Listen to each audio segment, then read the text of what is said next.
correction pour les CM1 de cette multiplication calcul mental que vous aviez dans le rituel. Alors, je vous donne la correction parce que ça peut poser des soucis. Donc, quand on a 12 fois 24 fois 16, si la maîtresse nous demande un calcul mental, c'est qu'il y a des choses que l'on peut voir. Moi, au milieu, je vois le 25 et je sais compter de 25 à 25, 25, 50, 75, 100, 125, 150, 175, 200, etc. Et je sais surtout que 25 fois 4, ça fait 100. D'accord? Parce que 25 et 25, 50. 25 et 25, 50. 50 et 50, 100. Donc, quand je sais ça, eh bien, je vais chercher à prendre un 4. Je voudrais trouver un 4. Ah ben là, j'ai 3 fois 4, 12. 3 fois 4. Donc, je peux prendre le 4 ici. Et là, j'ai 16, c'est 4 fois 4. Donc, j'ai aussi un 4. Alors, je dirais peu importe, mais je vais le prendre plutôt chez le 16 parce qu'il en a 2. Alors, donc, voilà. Donc, le 16, je l'ai décomposé en 4 fois 4, 16. Du coup, ici, j'ai le 25 fois 4. Donc, ça m'arrange bien. Parce que je vais pouvoir calculer ça. 25 fois 4. 25 fois 4, ça fait 100.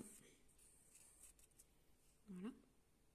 Et il me reste donc 12 fois 100 fois 4. Je vais donc réunir les plus petits d'abord, le plus compliqué, c'est-à-dire 4 fois 12. Voilà. Donc là, j'ai 12 fois 4 ou 4 fois 12. Et ensuite, j'ai le nouveau fois 100. Il ne me reste plus qu'à calculer 12 fois le 4. Donc, plusieurs solutions. Soit je dis je les 4 fois, donc 12 et 12, 24. 12 et 12, 24. 24 et 24, 48. Soit je fais ma technique de multiplication. 4 fois 10, 40. Plus 4 fois 2, 8.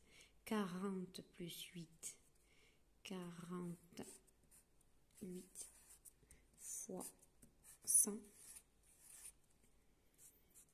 Et ensuite, 48 fois 100. Donc, je sais que mes unités, si je multiplie par 100, je vais prendre 48 va devenir un nombre 100 fois plus gros. D'accord? Donc, les unités, ils vont aller direct dans les centaines. Et donc, eh bien forcément, mon chiffre des dizaines va forcément aller dans la colonne juste après le sien, et des centaines, c'est-à-dire des milliers. Donc, si le 8 devient des centaines et que lui, du coup, devient des milliers, eh bien, ça sous-entend. Donc, si lui se met en milliers et que lui se met en centaines, ça sous-entend qu'ici, je n'aurai plus de dizaines, il faut que je le note. Et qu'ici, je n'aurai plus d'unité, il faut que je le note aussi. Et j'obtiens donc 4800.